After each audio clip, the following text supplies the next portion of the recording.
साथियों, कांग्रेस ने भारत के एक वैश्विक आयोजन को अपनी गंदी और नंगी राजनीति का अखाड़ा बना दिया। समारोह स्थल पर विदेशी अतिथियों के सामने कांग्रेस के नेता कपड़े उतारकर पहुंच गए। मैं कांग्रेस वालों को पूछता हूं, देश तो जानता है आप पहले से ही नंगे हो, फिर कपड़े उतारने की जरूरत क्या पड़ी? ఆల్రెడీ బట్టలిప్పి నగ్నంగా నించోబెట్టారు, మళ్ళీ ఎందుకురా బట్టలిప్పి తిరుగుతారు? సిగ్గు లేదరా ఎదవల్లారా? మురికి రాజకీయాలు, దిక్కుమాలిన దరిద్రపు రాజకీయాలు. ఇది నరేంద్ర మోదీ గారు మాట్లాడినటువంటి మాటలు. ఎక్కడనుకుంటున్నారు?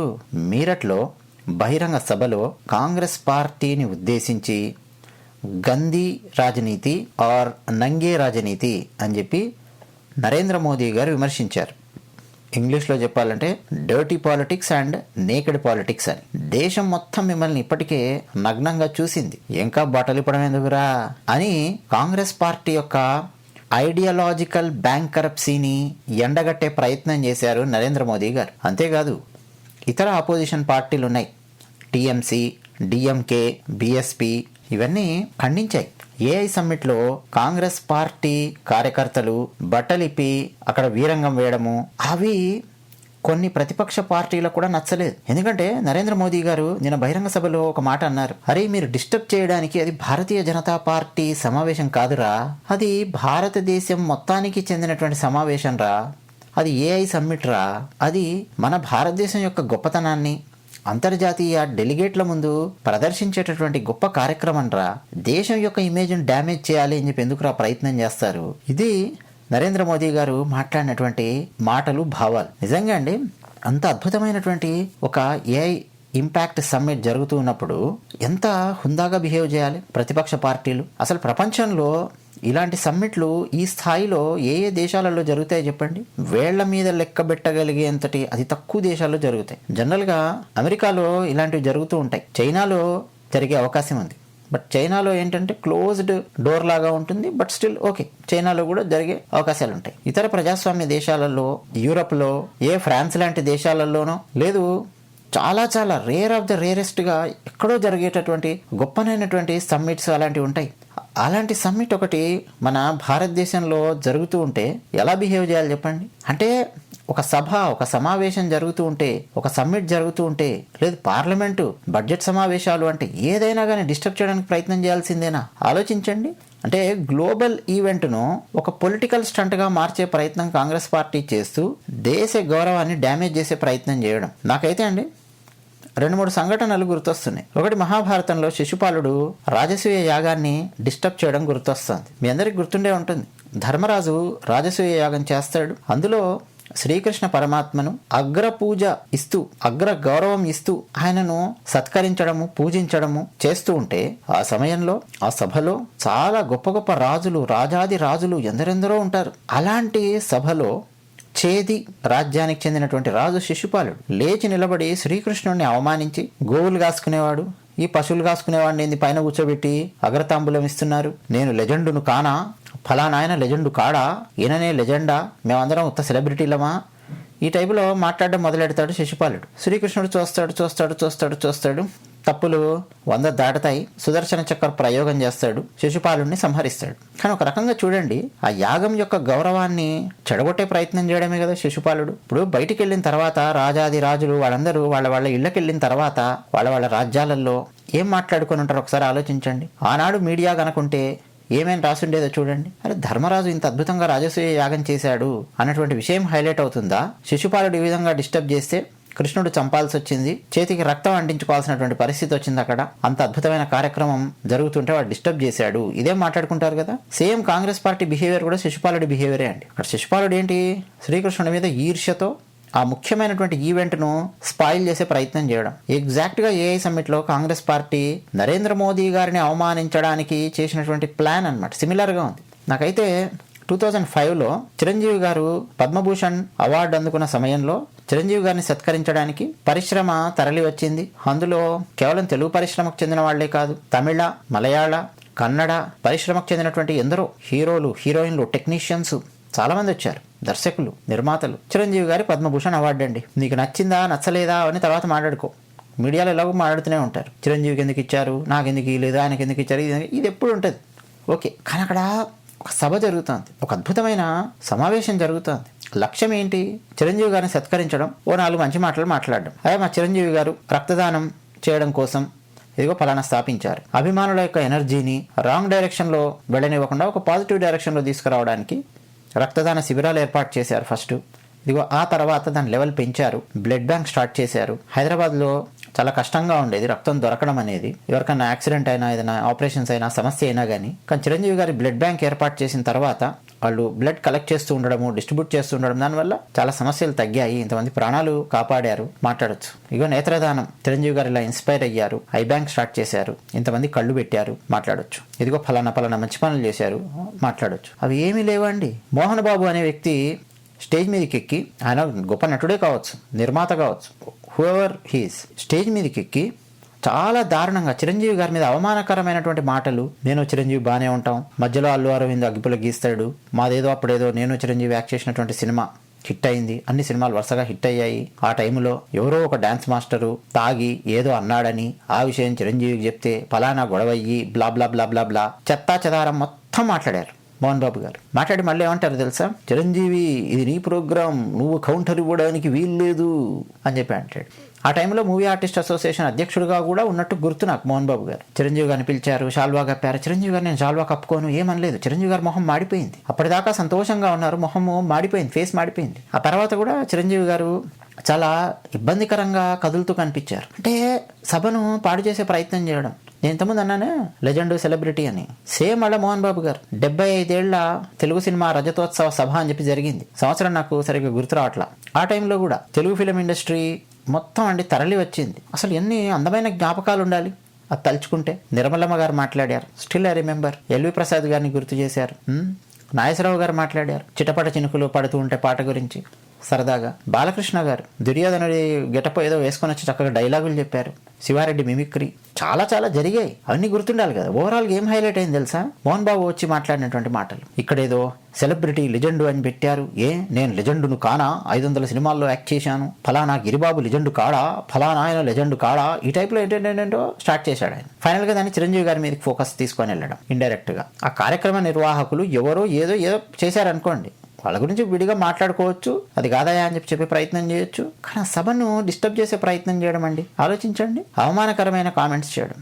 ఆ టైంలో చిరంజీవి గారు రియాక్ట్ అయ్యారు. అంతకుముందు పద్మభూషణ్ ఆ అవార్డు ఫంక్షన్లో బహుశా పవన్ కళ్యాణ్ గారు రియాక్ట్ అయ్యారు. తమ్ముడు మోహన్ బాబు అనుకుంటే పవన్ కళ్యాణ్ గారు మాట్లాడింది గుర్తుండే ఉంటుంది. అలాగే అంటే మోహన్ బాబు గారికి కౌంటర్ ఇవ్వడం అక్కడే.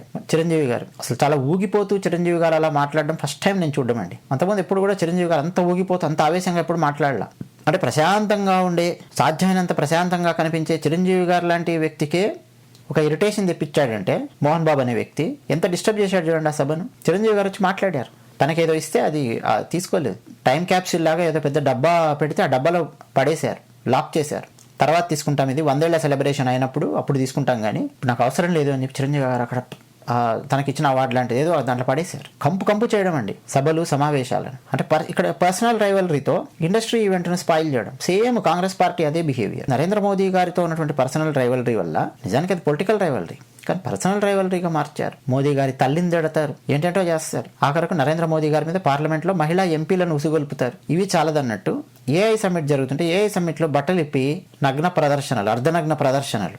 అక్కడ సెక్యూరిటీ గార్డు ఈడ్చొకటి తన్నాడు. Just he kicked on the ass of that idiot. ఆ కాంగ్రెస్ పార్టీ ఈడియట్ గాడి యాస్ మీద ఒక ఫ్యాట్ మన తన్ను తన్నాడు. ఆ ఫోటో వైరల్ అయింది. అలాగే మరొక ఆయన కూడా సెక్యూరిటీ గార్డు ఒకని కింద పడేసి కుమ్మాడు. సో ఆలోచించండి, ఇంకా ఉన్నాయండి. అయ్యో కేవలం మన వాళ్ళే అనుకున్నారు, హాలీవుడ్లోనూ చాలా చోట్ల ఉన్నాయి. ఎంటీవీది ఒకటి అవార్డ్ ఫంక్షన్ ఒకటి జరుగుతుంటే నాకు బాగా గుర్తు, టేలర్ స్విఫ్ట్ సింగింగ్. అందులో ఆమెకు ప్రైజ్ వస్తే టేలర్ స్విఫ్ట్కి ఆ ప్రైజ్ తీసుకోవడానికి స్టేజ్ మీదకి వచ్చి మాట్లాడాలి. మామూలుగా స్పీచ్ ఇస్తారు కదండి ఒక అవార్డు ఏదైనా ఇచ్చినప్పుడు. ఆమె మైక్ తీసుకొని మాట్లాడుతుంటే మధ్యలో పైకి వాడు ఎక్కాడు, కాన్యే వెస్ట్ అని చెప్పి. వాడు పైకి వచ్చి ఒక్క నిమిషం అని చెప్పి మైక్ తీసుకుని వాడు ఏమంటాడంటే, ఓకే బాగానే వచ్చింది నీకు ప్రైజ్, కానీ బియాన్సే బెటర్ అని చెప్పి ఒక అవమానకరమైనటువంటి మాట మాట్లాడి ఆ ఈవెంట్ని డిస్టర్బ్ చేశాడు. పెద్ద గ్లోబల్ కాంట్రవర్సీ అయింది. అంటే it is like national award function లేకపోతే గ్లోబల్ ఏదో ఫంక్షన్ జరుగుతుంది అనుకోండి. నిన్న మన ఫిల్మ్ఫేర్ అవార్డు ఫంక్షన్ కూడా జరిగింది. స్టేజ్ మీద ఎవరికో అవార్డు ఇస్తున్నారండి, బెస్ట్ హీరోనో బెస్ట్ డైరెక్టరో బెస్ట్ సింగరో ఏదో అవార్డు ఇస్తున్నారు. వాళ్ళు మాట్లాడే లోపు ఇంకో పెద్ద సెలబ్రిటీ గాడు స్టేజ్ మీదకి ఎక్కి మైక్ తీసుకొని నీకు సింగింగ్కి అవార్డు ఇస్తున్నారు బాగానే ఉంది, కానీ నీకంటే అగో ఫలానా సింగరు చాలా బాగా పాడింది ఫలానా పాట, అసలు నీకెందుకు ఇస్తున్నారు అవార్డు, సర్లే తీసుకో అని చెప్పి మైక్ ఇచ్చిపోతే ఎలా ఉంటుందండి? కాంట్రవర్సీ అవుతుంది కదా. సేమ్ అలాంటి కాంట్రవర్సీ అనమాట ఆ Taylor Swift Kanye West controversy. Same అండి ఇప్పుడు ఏఐ సమ్మిట్ లాగా, అంటే అంతర్జాతీయ ఈవెంట్స్లలో కూడా ఒక డిస్టర్బెన్స్ క్రియేట్ చేసే ప్రయత్నం చేయడం. కొంతమంది మనకు కామెంట్ సెక్షన్లో రాశారు 2-3 నేను చూశాను. ఎంత అడ్డగాడిదలు ఉన్నారంటే, దేశద్రోహులు ఉన్నారంటే, ఆ గలగోటియా యూనివర్సిటీ అని ఒక యూనివర్సిటీ అండి, వాళ్ళు ఆ చైనాకు సంబంధించిన రోబో కుక్కను పట్టుకొచ్చి పెట్టారు. ఆ మాట్లాడాల్సిన ఆమె డెవలపింగ్ అన్న పదం వాడకుండా డెవలప్డ్ అనే పదం వాడింది. అంటే వీ డెవలప్డ్, మా కాలేజ్ వాళ్ళు డెవలప్ చేశారు అన్నట్టు. అలా కాకుండా సార్ ఇది మాది కాదు, చైనాలో ఫలానా కంపెనీ తయారు చేసినటువంటి కుక్క, రోబో కుక్క, దాన్ని మేము తీసుకున్నాము, దాని మీద మేము విపరీతమైన ఎన్హాన్స్మెంట్స్ చేశాము, దాని క్యాపబిలిటీ ఇంతే, అంతకుమించి వాళ్ళు ఎక్స్ప్లోర్ చేయలేకపోయారు, దీన్ని మేము ఫుల్ ఎక్స్ప్లోర్ చేసాం, మా కోడ్ మేము రాసాం, ఇదిగో ఇప్పుడు ఈ పనులన్నీ చేయగలిగే సామర్థ్యం దీనికి ఉంది. ఇట్లా ఏమైనా చెప్పే ప్రయత్నం చేసిందంటే చేయలే. సరే అదో కాంట్రవర్సీ అయింది, యూనివర్సిటీకి గొడవనా ఈమెనా జరిగితే మనకు కొంతమంది ఏంటో సరే కామెంట్ సెక్షన్లో అంటే, అరే బత్తాయిలు అంటే ఎవరంట, భారతీయ జనతా పార్టీని సపోర్ట్ చేసేవాళ్ళు అని కావచ్చు బహుశా. అరే బత్తాయిలు ఏఐ సమ్మిట్ను కాంగ్రెస్ పార్టీ వాళ్ళు డిస్టర్బ్ చేయడం ఏంట్రా, అసలు ఆల్రెడీ చైనాకు సంబంధించిన వాళ్ళే తీసుకొని వచ్చి దాన్ని ప్రజెంట్ చేసింది భారతీయ జనతా పార్టీ అని ఒకడు, భారత ప్రభుత్వం ప్రజెంట్ చేసింది చైనా వాళ్ళు తయారు చేసినటువంటిది తామే తయారు చేశామని అక్కడే పరువు పోట్టుకున్నారు అని చెప్పి కొంతమంది. అంటే భారతదేశం యొక్క పరువు పోతే ఈ అడ్డగాడిదలు ఎంజాయ్ చేస్తారు. ఆలోచించండి. ఇంకా కాంగ్రెస్ పార్టీకి చెందినటువంటి ఒక పెద్ద ఆయన, ఇంక పెద్ద ఆయనకు పేరు చెప్పేద్దాం, కర్ణాటక ముఖ్యమంత్రి సిద్ధరామయ్య గారు, ఆయన ఏం మాట్లాడారో తెలుసా? ఆ గలగోటియా యూనివర్సిటీ, ఆ చైనా వాళ్ళ రోబో కుక్క, దానికి సంబంధించింది జరగగానే నిజానికి ఇమ్మీడియట్గా అక్కడ ఈవెంట్లో ఉన్నటువంటి ఆఫీసర్స్ వాళ్ళకి పవర్ కట్ చేసి అక్కడి నుంచి గెంటేశారు వాళ్ళని, విషయం తెలియగానే. కానీ సిద్ధరామయ్య గారు ఏమంటారంటే, కాపీ కొట్టడమేనా, చైనా వాడు తయారు చేసిన దాన్ని కాపీ కొట్టి అక్కడ ప్రదర్శిస్తున్నారు, భారత ప్రభుత్వము ఏదో తప్పు చేసింది అన్న కోణంలో ఆయన మాట్లాడే ప్రయత్నం చేస్తున్నాడండి. అంటే ఆయన మర్చిపోతున్నాడు, ఆయన కూడా ప్రభుత్వంలో ఉన్నాడు, భారతదేశంలో ఉన్నాడు, ఒక రాష్ట్రానికి ముఖ్యమంత్రి, తాను కూడా ఒక గవర్నమెంట్లో ఉన్నటువంటి ఒక పబ్లిక్ సర్వెంట్ని అన్నది మర్చిపోతున్నాడు, పాలిటిక్స్ చేసే ప్రయత్నం చేస్తున్నాడు. సో అంత దారుణమైన వాళ్ళు ఈ దేశంలో ఉన్నారు. దురంధర్ సినిమాలో చెప్పినట్టు భారతదేశానికి ఫస్ట్ శత్రువులు ఎక్కడున్నారు, భారతదేశంలోనే ఉన్నారు. చేసింది ఆ యూనివర్సిటీ వాడు, లేకపోతే ఆ మాట్లాడినటువంటి ఆమె సరిగ్గా ఇన్ఫర్మేషన్ కనుక్కోకపోవడము ఆమె బాధ్యత ఉంది, ప్లస్ యూనివర్సిటీ వాళ్ళు బాధ్యత ఉంటుంది చెప్పేది. సో ఫైనల్గా హూఎవర్ డిడ్ దట్ అనేది మళ్ళీ భారత ప్రభుత్వం తర్వాత ఎంక్వైరీ నడుస్తూనే ఉంటుంది, ఏం చేయాలో చేస్తారు. ఇమ్మీడియట్గా వాళ్ళనైతే బయటకు పంపించారు. అవి తయారైనటువంటి ప్రోడక్ట్స్ కాదు కదండి. తయారైనటువంటి ప్రోడక్ట్స్ వల్ల ఏంటంటే ఆల్రెడీ తెలుస్తుంది ఎవరెవరు ఏ ప్రోడక్ట్ తయారు చేశారు, ఏ కంపెనీ చేసింది ఏంటి అనేది. ఇట్ ఈస్ లైక్ ఇప్పుడు సైన్స్ ఫేర్లో ఉంది, సైన్స్ ఫేర్లో మీరు రకరకాల ప్రోడక్ట్స్ ఇవన్నీ తయారు చేసి తీసుకొచ్చి పెడుతూ ఉంటారు పిల్లలు. ప్రతిదాన్ని ముందే వ్యాలిడేట్ చేస్తూ కూర్చోరు, మీరు ఏమి ఇస్తున్నారు ఏం పంపిస్తున్నారు అనేది తెలుసుకుంటారు అంతే. ప్లస్ అవన్నీ కూడా అక్కడ ప్రోటోటైప్స్, మోడల్స్ వాటిని ప్రదర్శిస్తున్నారు కాబట్టి A to Z కంప్లీట్గా అక్కడ అది కండక్ట్ చేసినటువంటి ఆఫీసర్స్ ఎవరు ఏమేం చేశారు, ఇది చేశారో ఆ లెవెల్కి వెళ్ళలేదు వాళ్ళు. నెక్స్ట్ ఆ లెవెల్కి కూడా వెళ్లాల్సినటువంటి పరిస్థితి వస్తుంది అన్నది ఇది ఒక ఎగ్జాంపుల్ లాగా నిలబడింది. భారత ప్రభుత్వాన్ని నిందించడము తప్పు. ఆల్రెడీ $200 బిలియన్ ఇన్వెస్ట్మెంట్స్ జనరేట్ అయ్యాయి, దీనివల్ల వచ్చేసాయి డైరెక్ట్గా $300 బిలియన్ వరకు ఇన్వెస్ట్మెంట్స్ వచ్చేటటువంటి అవకాశం కూడా ఉంది. MOUలు సైన్ అయ్యాయి, ఇది జరుగుతోంది, ఎన్నో ఉద్యోగాలు వస్తాయి, డెవలప్మెంట్ ఉంటుంది. ఆ కోణంలో ఆలోచించాలి కదా, ఎంతసేపు దాని మీద బురద చల్లుదామా. ఇవన్నీ ఉదాహరణలు అండి, ఇవన్నీ ఒకే ప్యాటర్న్ సూచిస్తాయి. ఈర్ష, పొలిటికల్ రైవల్రీలు, ఒక మంచి ఈవెంట్స్, ఒక డీసెంట్ ఈవెంట్ను డిస్టర్బ్ చేసే ప్రయత్నం చేయడం చివరికి ఏమవుద్ది, బ్యాక్ ఫైర్ అవుతుంది. శిశుపాలుడు ఏమయ్యాడో మనకు తెలుసు. మోహన్ బాబు గారు, చిరంజీవి గారు ఆ విషయానికి వస్తే చిరంజీవి గారి లెవెల్ ఏమీ తగ్గలేదు. ఆయన మళ్ళీ వేరే పొలిటికల్ ఇది అదంతా వేరు, దాంట్లో మంచి పేరు తీసుకున్నారా చెడు పేరు తీసుకున్నారా అదంతా మళ్ళీ వేరు. స్టిల్ చిరంజీవి గారు ఒక మంచి రెస్పెక్టబుల్ పొజిషన్లోనే ఉన్నారు, తక్కువ వివాదాలే ఉన్నాయి, అనవసరమైనటువంటి వివాదాల పేర్లలో చిరంజీవి గారి పేరేమీ లేదు, ఆయన పని ఆయన చేసుకుంటున్నారు. మోహన్ బాబు గారు రోజు పొద్దున్న లేస్తే ఒక వివాదం కనిపిస్తుంది. నిన్న మొన్న కూడా ఏదో కిడ్నాప్ వివాదము, వరుసగా న్యూస్ అవే వచ్చాయి, మేము కవర్ చేయలేదని చెప్తున్నాను. అంతకుముందు ఇంకేదో వివాదము. ఇప్పుడు కాంగ్రెస్ పార్టీ చూడండి ఏంటో కథ. అంటే ఇవన్నీ ఎగ్జాంపుల్స్ అండి. కాంగ్రెస్ ఏ లెవెల్లో, ఎంత చీప్ లెవెల్లో ఆలోచిస్తుందని చెప్పడానికి ఇవన్నీ ఒక ఉదాహరణలు. ఒక అంతర్జాతీయ ఈవెంట్ను డిస్టర్బ్ చేయాలి అన్నటువంటి ఆ ఆలోచననే ఎంత భయంకరమైన ఆలోచన ఒకసారి అర్థం చేసుకోండి. అది విషయం. ధన్యవాదాలు.